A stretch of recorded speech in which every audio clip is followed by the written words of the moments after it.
جن تحائف کے بارے میں کو بنیاد بنا کے یہ فیصلہ دیا گیا ہے، قانون کے مطابق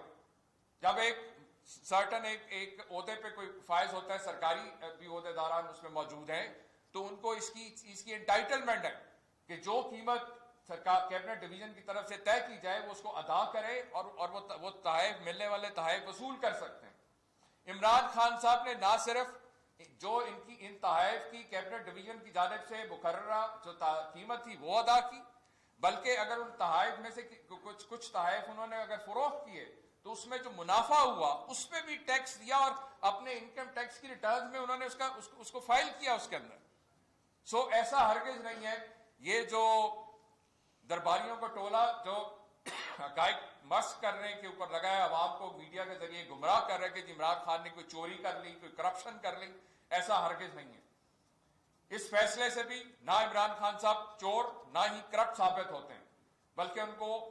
ایک ایسی ٹیکنیکل بنیاد کے اوپر ایک جو ہے ڈسکوالیفیکیشن کا فیصلہ دیا گیا ہے ان اثاثوں کا جس کا وہ آلریڈی ٹیکس بھی ادا کر چکے ہیں اس پروفٹ پہ، اور اس کو اپنی انکم ٹیکس ریٹرن میں بھی شامل کر چکے ہیں۔ اور جس طرح تحریک انصاف کی جانب سے اعلان کیا گیا ہے، ہم بالکل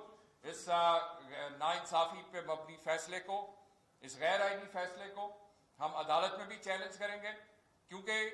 الیکشن کمیشن کے پاس قطعی طور پہ یہ اختیار نہیں ہے جس آرٹیکل کے تحت جو ہے عمران خان صاحب کو جو ہے ڈسکوالیفائی کیا گیا۔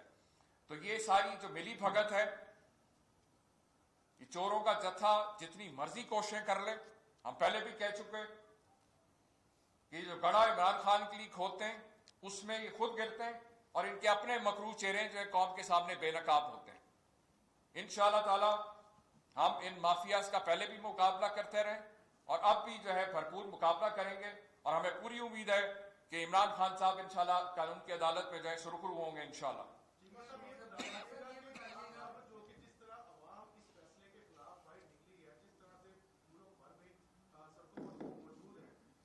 آپ کیا کہیں گے کہ آج ہی لانگ مارچ کا آغاز نہیں ہو گیا؟ اور دوسری میری بات،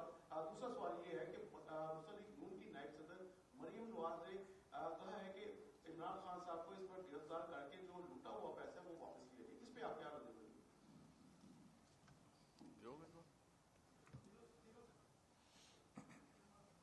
دیکھیں، ایسے جو بیانات دیے جا رہے ہیں اور جو جس طرح سے حقائق کو مسخ کرنے کی کوشش کی جا رہی ہے ان لوگوں کی جانب سے کہ وہ جو چوروں کا ٹولہ جس نے اکٹھے ہو کے مکمکا کر کے ایک سازش کے تحت اقتدار پہ قابض ہوئے اور NRO2 جنہوں نے لیا ہوا ہے، ان کو ایسی باتیں زیب نہیں دیتی۔ عمران خان صاحب کو پہلے بھی پاکستان کی اعلیٰ عدلیہ نے صادق اور امین قرار دیا، اور ابھی بھی میں نے آپ سے جس طرح عرض کیا ہے کہ اگر عمران خان صاحب نے وہ تحائف لیے ان لوگوں کی طرح نہیں، زرداری اور نواز شریف اور گیلانی کی طرح نہیں کہ 5% 10% دے کے، قانون کے مطابق عمران خان صاحب نے جو کیبنٹ ڈویژن قیمت طے کی تھی اس کا 50% انہوں نے ادا کیا۔ تو جو لوگ 5% 10% بلکہ مفت میں غیر قانونی طور پہ گاڑیاں لے گئے، وہ لوگ جو ہے پہلے اپنے گریبان میں جھانکیں اور اپنے جو سوالات ہیں ان کا جواب دیں۔ آپ کے سامنے الیکشن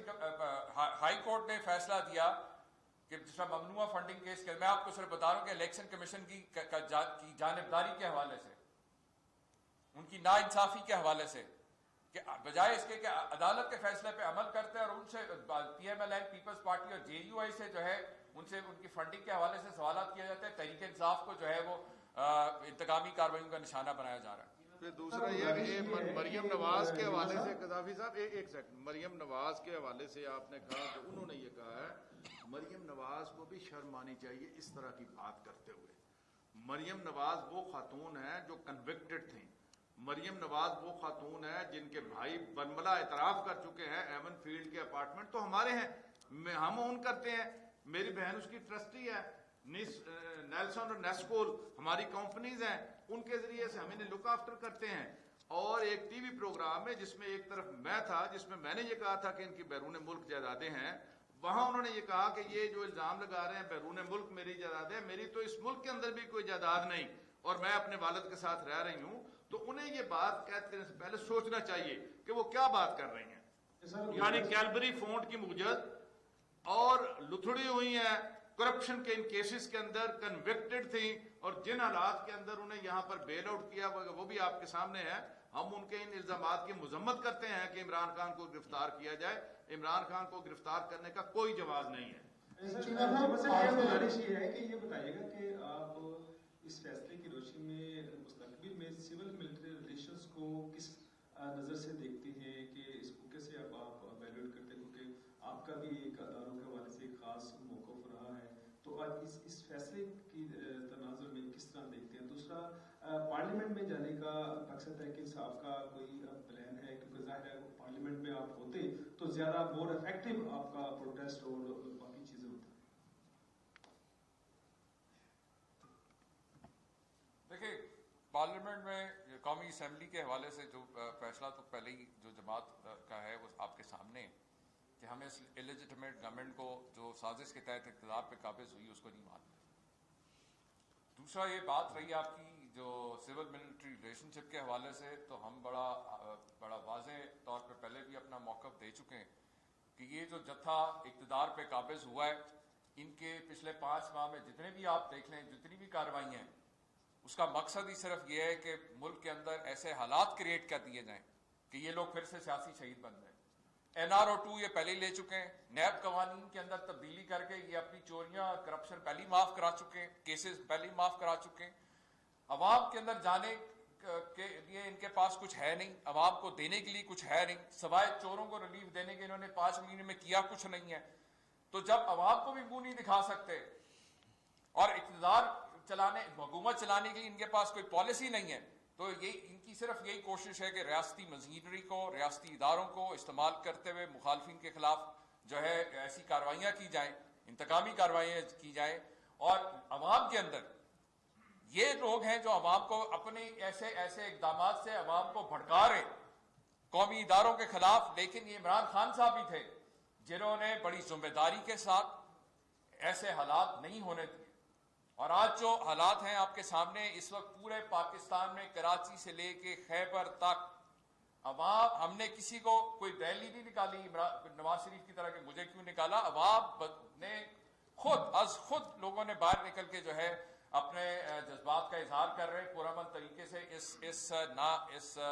ناانصافی کے فیصلے کے اوپر جو ہے اس کی مذمت بھی کی جا رہی ہے اور اس کو مسترد کیا جا رہا ہے. صاحب یہ بتائیے کہ جو ماضی میں فیصلے ہوتے رہے ہیں پولیٹیکل انجینئرنگ ہوتی رہی ہے, آج کا جو فیصلہ ہے وہ پولیٹیکل انجینئرنگ تو نہیں ہے, اور اس کا کوئی فیز 2 یہ تو نہیں ہوگا کہ جب عام انتخابات ہونے جائیں تو جو آپ کی پارٹی میں پرندے اکٹھے کیے گئے تھے وہ اڑ جائیں, ایسا تو نہیں ہوگا؟ نہیں, آپ کے سامنے پچھلے 5 مہینے میں جتنے بھی انہوں نے انتقامی کارروائی کی ہیں, الٹا بلکہ جو ہے عمران خان صاحب اور تحریک انصاف کی پاپولیرٹی میں اضافہ ہی ہوا ہے. اور ان کے اپنے مکروہ چہرے, ان کی ناکام پالیسیاں عوام کے سامنے. اس لیے میں نہیں سمجھتا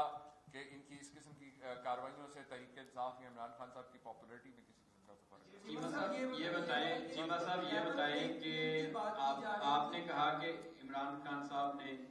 جو تحائف بیچے ان کے اوپر ٹیکس بھی دیا. سوال یہ ہے کہ عمران خان صاحب کو وہ تحائف بیچنے کی نوبت کیوں پیش آئی؟ کیا ان کے اخراجات کم پڑ گئے تھے, ان سے اخراجات اپنے چلائے نہیں جا رہے تھے؟ کیونکہ یہ تو ایک اسٹیٹ کی پراپرٹی تھی نا جو انہوں نے بیچ ڈالی اس کو اون کر کے. یہ بیچنے کی نوبت کیوں آئی آپ لوگوں کے پاس؟ دیکھیں, یہ صرف عمران خان صاحب ہی نہیں, باقی بھی جو سرکاری ملازمین ہیں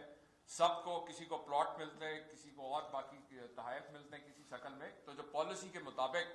عمران خان صاحب کو جو انٹائٹلمنٹ تھی اس کے مطابق انہوں نے جو 50% جو رولز کہتے ہیں اس کے مطابق انہوں نے پے کیا. آف کورس اگر کوئی ضرورت ہوگی تو انہوں نے جو بھی ہے وہ بہتر بتا سکتے ہیں کیا ضرورت تھی, لیکن اس میں کوئی غیر قانونی یا کوئی ایسا غیر آئینی کام کو ایسا نہیں ہے. ہم لوگ ہوتا ہے, لوگ اپنے سرکاری لوگوں کو پلاٹس ملتے ہیں, بچوں کی شادیاں, بچوں کی تعلیم کے لیے لوگ بیچتے ہیں اپنی اشیاء اپنی ضرورت کے مطابق. جب ضرورت پڑے تو لوگ اپنے کرتے ہیں اس قسم کا. اس لیے جو یہ تو حقائق کو توڑ موڑ کے بس کر کے کہ جناب کوئی ایسی کرپشن ہوگی یا چوری ہوگی, ایسا ہرگز نہیں ہے. کیونکہ یہ جو تحائف اگر انہوں نے کچھ بیچے بھی ہیں تو ان تحائف پہ جو پروفٹ ہوا اس پہ ٹیکس انہوں نے ادا کر کے اپنے انکم ٹیکس کے ریٹرن کے اندر اس کے اندر انہوں نے اس کو ڈکلیئر کیا ہوا اس کا. جی چیمہ صاحب یہ بتائیے گا کہ نااہلی کا جو قانون ہے اس کے حوالے سے کچھ لوگوں کی یہ رائے ہے کہ یہ نہیں ہونا چاہیے, کچھ لوگوں کی یہ رائے ہے کہ ہونا چاہیے. نواز شریف صاحب بھی نااہل ہو گئے, اب عمران خان صاحب بھی نااہل ہو گئے, اب آپ کی پارٹی کا کیا موقف ہے کہ یہ نااہل کا جو قانون ہے یہ ہونا چاہیے یا نہیں ہونا چاہیے؟ دیکھیں آپ کے سامنے کہ جو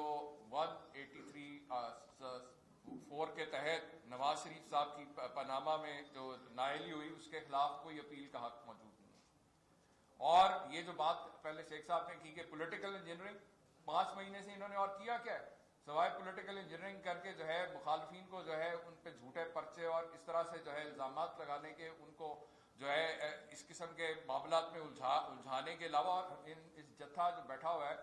یہ وہ لوگ ہیں جو پچھلے 40 سال سے ایک دوسرے کے خلاف کیسز بناتے رہے, ایک دوسرے کو چور ڈاکو کہتے رہے, اور یہ سارا جو اکٹھا ہوا تھا سارا جتھا اس کا 1 پوائنٹ ایجنڈا تھا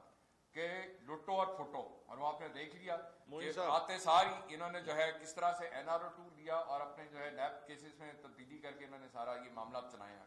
میرا سوال یہ ہے کہ پچھلے 5 ماہ سے PTI کہتی رہی ہے کہ جی ہم چیف الیکشن کمیشن کے خلاف ریفرنس بھیجیں گے کیونکہ وہ ان کی بظاہر جو ہے وہ کسی ایک پارٹی کے ساتھ جانبدار نظر آ رہے ہیں, تو ریفرنس آج تک کیوں نہیں بھجوایا گیا؟ بھجوا دیا ریفرنس بھیج دیا گیا, ریفرنس تو دائر ہو گیا ہوا ہے, دائر ہوا ہے تبھی تو اتنی تکلیف ہوئی. لاسٹ کوشچن ہے جی. صاحب آپ سے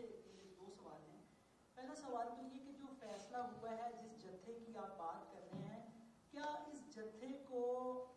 کسی کی سپورٹ حاصل ہے جو اس طرح کے فیصلے آ رہے ہیں؟ دوسرا میرا سوال یہ ہے کہ خان صاحب یہ کہہ چکے ہیں کہ جب تک اسلام آباد میں جس بندے کی پوسٹنگ ہوئی ہے اس کی وجہ سے اس قسم کے اقدامات ہو رہے ہیں, تو کیا یہ فیصلہ جو ہے اس پوسٹنگ والے کا نتیجہ ہے؟ دوسرا سوال آپ نے کہا میرے 2 سوال ہیں, ایک ہی کیا آپ نے. ایک ہی بڑا بھاری ہے. دیکھیں کہ یہ جو فیصلہ ہے کہ میرے خیال میں قانون اور آئین کے مطابق نہیں ہے, ہم اس کو کانسٹیٹیوشنل نہیں مانتے, تو اس کے اگینسٹ انشاءاللہ ہم کورٹس میں جائیں گے اور انشاءاللہ مجھے امید ہے کہ کورٹ سے ہمیں ریلیف مل جائے گا. دیکھیں جی جتھا جو ہے وہ جس جتھے کا آپ اشارہ کر رہے ہیں انہیں جو کچھ پڑھایا سمجھایا سکھایا گیا تھا حالات بالکل اس کے الٹ ہو گئے, تو اس کے بعد وہ پینک ہوئے ہیں, وہ پریشان ہیں کہ ہمیں جو کچھ بتایا گیا تھا, ہمیں جو کچھ پڑھایا گیا تھا, حالات تو بالکل ان کے یکسر الٹ ہو گئے. اس کے بعد یہ بوکھلاہٹ کے اندر اس طرح کی ساری تدبیریں ہیں, میرا خیال ہے کوئی اس طرح کی تدبیر ان کی کارگر نہیں ہوگی. عمران خان کی مقبولیت کے بارے میں ان کے تمام اندازے جو انہوں نے لگائے تھے وہ غلط ثابت ہوئے, اور اب حالیہ پنجاب کے ضمنی انتخابات آپ نے دیکھ لیے, وہ تصور بھی نہیں کر سکتے تھے شاید کہ ضمنی انتخابات میں PTI اتنے سیٹیں جیت کے اور کم بیک ہوگی, پنجاب کے اندر ان کی حکومت بنے گی. سب سے بڑا جو سیٹ بیک ان کے لیے ہوا کہ وہ یہ تصور نہیں کر سکتے تھے. اس کے بعد یہ جو پچھلے دنوں انتخابات ہوئے ہیں, یہ پورے ملک کے اندر انتخاب ہوا ہے بائی الیکشن, اور اس میں اگر یہ کہا جائے کراچی میں جو الیکشن ہوا ہے وہ تو ایک حلقے سے 7 والے حلقے سے عمران خان 40,000 سے جیت رہے ہیں, اور یہ بلوچ والے حلقے پہ ٹھپے لگا کے آپ نے کہا جی یہ ہار رہے ہیں. کبھی ایسا نہیں ہوتا, 19-20 کا فرق تو ہوتا ہے لیکن اتنا بڑا فرق نہیں ہوتا. وہاں مینوپولیٹ کیا گیا, جال سازی کی گئی ساری, اس کو ہم مانتے نہیں کہ وہ فیئر الیکشن تھا. اگر یہ میں کہوں کہ 3/4 اکثریت سے 80% کے حد تک عمران خان PTI نے یہ رزلٹ سے نتائج لیے ہیں, اور یہ آئندہ جو کچھ ہونا ہے, اگر یہ الیکشن ہونے ہیں ٹرانسپیرنٹ انتخابات کے نتیجے میں عمران خان اور PTI کو کوئی طاقت, یہ سارے مل کے انہوں نے دیکھ لیا کہ وہ نہیں روکتے. اب یہ بوکھلاہٹ کے عالم میں ٹیکنیکل گراؤنڈز کے اوپر ہیں کہ کوئی ٹیکنیکل نقطہ اس طرح کا پکڑیں جس کی آڑ میں عمران خان کو مائنس کریں اور پھر ان کا مقابلہ کریں. ان کا یہ خواب شرمندہ تعبیر نہیں ہوگا. اور اب ایک چیز, اور آخر میں یہی کہوں گا کہ انہوں نے ساروں نے اکٹھے ہو کے بھی دیکھ لیا, اب بہتر ان کے لیے یہی ہے, اس جتھے کے لیے 13 جماعتی جو ہے کہ اب ایک نشان کے نیچے الیکشن لڑیں اگلا, اور وہ بھی آخری کوشش بھی اپنی کر کے دیکھ لیں. انشاءاللہ تعالیٰ ان کو جو ہے تاریخی شکست ہو. بہت شکریہ.